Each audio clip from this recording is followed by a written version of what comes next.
We're here to talk about some oxygen sensors.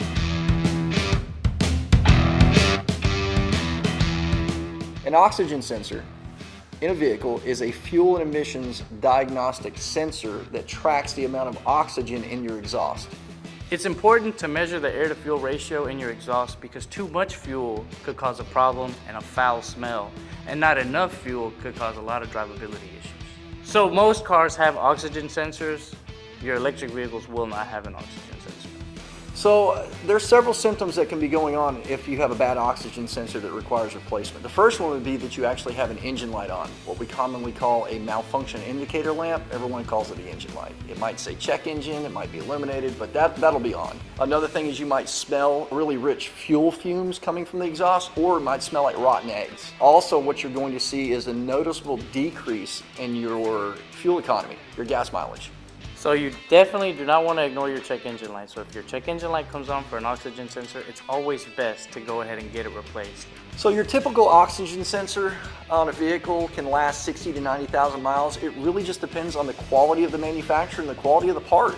We all know there's different quality cars and different quality parts.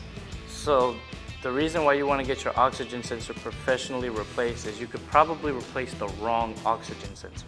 Most vehicles have more than one oxygen sensor.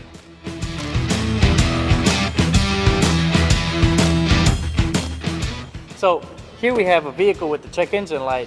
Hold it in, scan the code, turns out it's an O2 sensor code. So I grab my scanner, connect it, read the live data to visually see if the O2 sensor is functioning properly. So it's a dead sensor. So next I'm going to raise the vehicle up, get under it, check the condition of the O2 sensor, check the condition of the wires, make sure nothing's unplugged, snipped, or anything of that nature, and go from there.